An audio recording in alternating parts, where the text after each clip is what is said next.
Começou nesta sexta-feira, no plenário virtual do Supremo Tribunal Federal, o julgamento sobre a validade da delação premiada do ex-governador do Rio de Janeiro, Sérgio Cabral. O relator, ministro Edson Fachin, votou contra a possibilidade de a Polícia Federal fechar delações e, com isso, a delação do ex-governador Sérgio Cabral perderia a validade. Mas, se não houver maioria entre os ministros sobre esse ponto, Fachin opta por manter a delação de Cabral por respeito à decisão anterior do plenário sobre o assunto.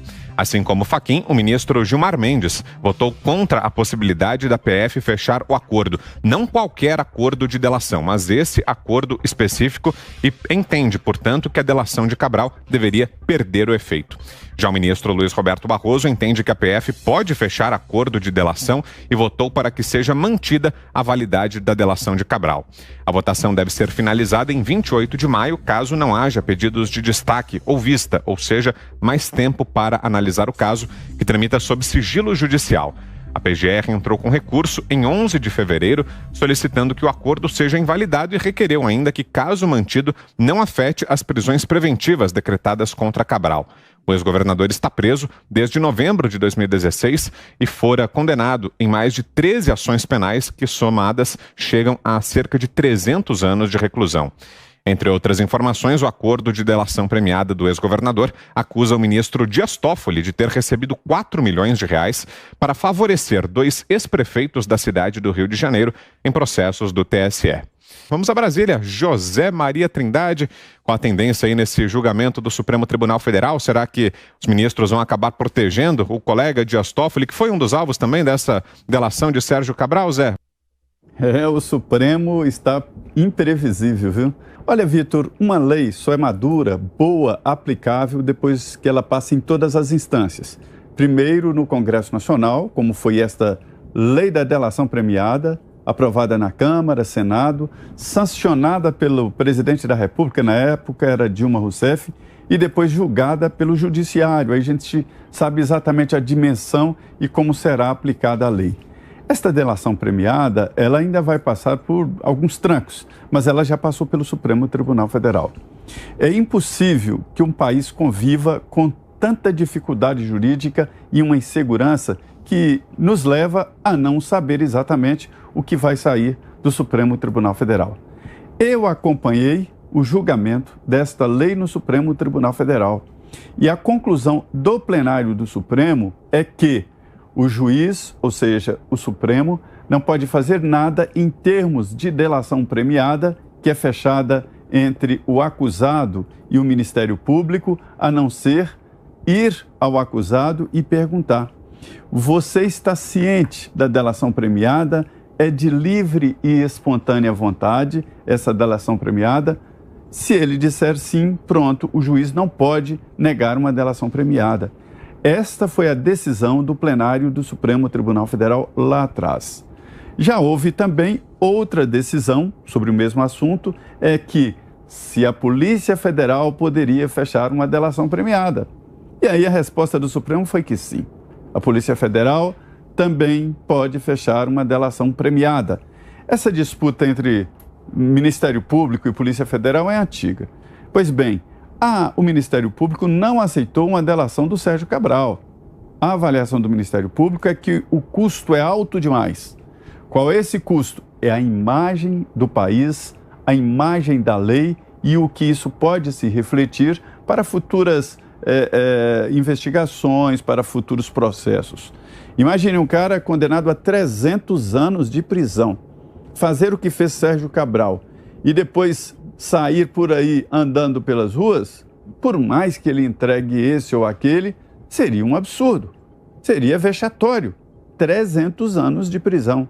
O Ministério Público, não, obrigado, eu não aceito a delação premiada. Só que a Polícia Federal quer fazer a delação e pela última decisão do Supremo tem o direito de fazer a delação, como já houve casos. Não é a primeira delação feita à Polícia Federal. A de Antônio Palocci, por exemplo, foi a Polícia Federal.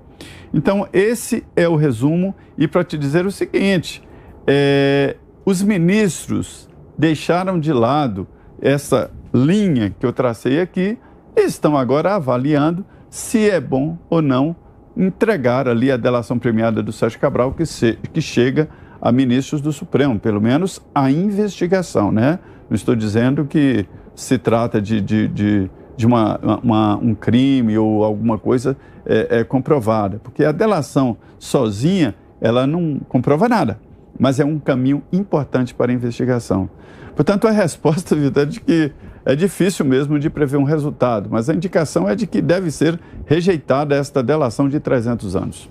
Vamos ouvir também suas considerações a respeito desse julgamento, Guilherme Fiuza. Bem, o Luiz Inácio da Silva está solto, né? E a minha impressão pessoal é de que os crimes dele não têm uma pena, né, tão expressiva quanto não tinha, né? Porque agora está anulado, mas ele não tinha uma pena tão expressiva quanto a do Sérgio Cabral, em número de anos, né? Mas eu acho que o Lula prejudicou mais. Acho que as ações criminosas dele tiveram um efeito mais negativo do que as do Sérgio Cabral, porque ele fez isso de dentro do Palácio do Planalto, né? A quantidade de instituições envolvidas, as consequências para o país, para o povo, a recessão que sobreveio, isso aí é um dano que tem um alcance muito maior, na minha opinião, do que dos crimes do Sérgio Cabral no Rio de Janeiro, né? Pois bem, o Lula está solto e o Sérgio Cabral está preso. A delação do Sérgio Cabral ia muito bem até chegar no Dias Toffoli, né? Até chegar, né? Quer dizer, o próprio Luiz Edson Fachin, ministro da STF, já reconheceu a utilidade do que o Sérgio Cabral está falando. E agora, de repente, eles vão ter que dar um cavalo de pau para dizer que não reconhecem mais a utilidade desse depoimento. Olha, nós sabemos que a Lava Jato nunca teve vida fácil no STF. Aliás, a Lava Jato começou as primeiras prisões quando não havia a possibilidade de prisão após condenação em segunda instância, e o STF não estava colaborando, e a Lava Jato seguiu adiante com as prisões preventivas baseadas em delações, né? Depois daquela manobra do STF para reabilitar politicamente o Lula, é uma manobra mais vergonhosa que o país já assistiu no seu poder judiciário, evidentemente que, e colou, né, até aqui colou, a gente não está vendo, né? O que aconteceu? O país foi para a rua, protestou, a imprensa fingiu que não viu e continua lá o Lula ganhando no Datafolha, aquilo tudo, né? Aquele filme que a gente sabe como é que é.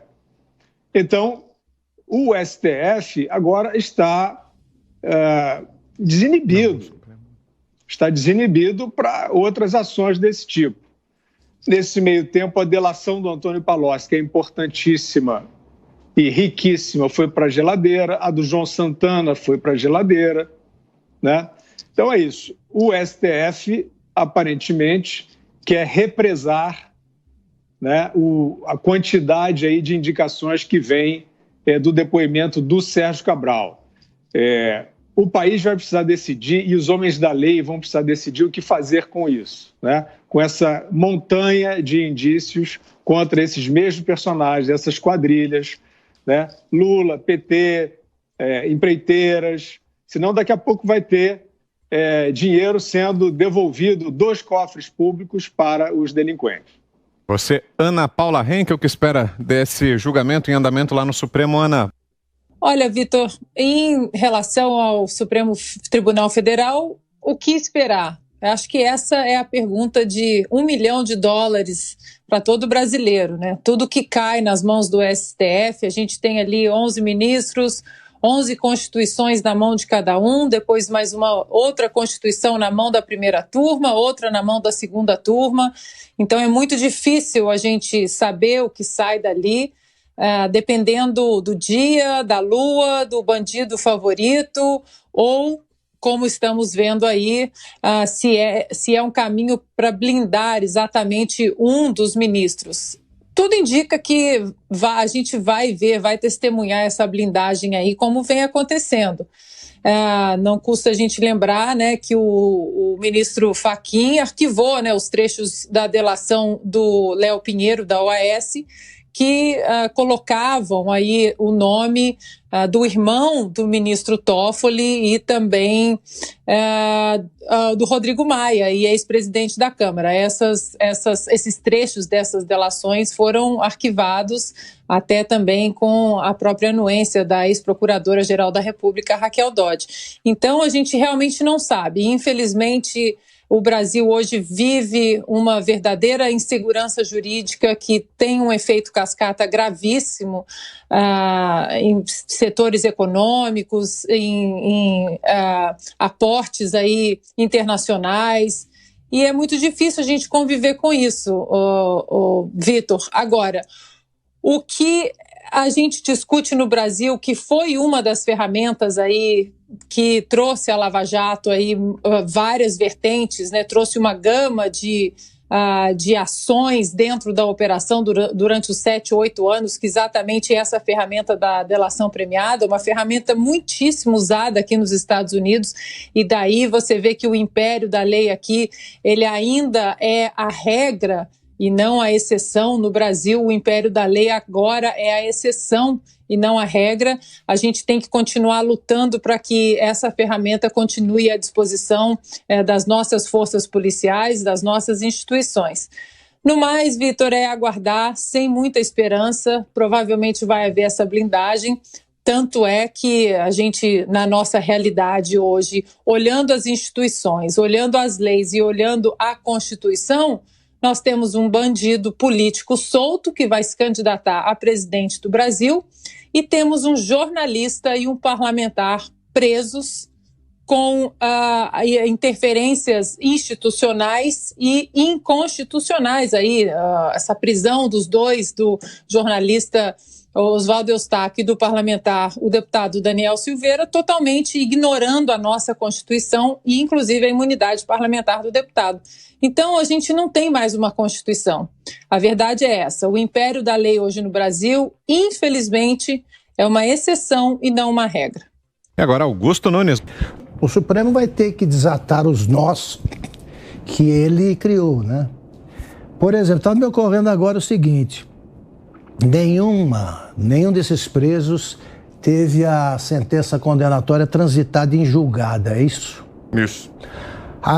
O Supremo decidiu, para livrar o Lula, que só é culpado quem teve esses processos todos transitados em julgado. O Sérgio Cabral, se eu não estou enganado, não teve nenhum. Portanto, ele deveria ter o mesmo privilégio do Lula. O que eu estou falando não é absurdo. Absurdo é a situação criada pelo Supremo. Se é assim, tem que ser para todos.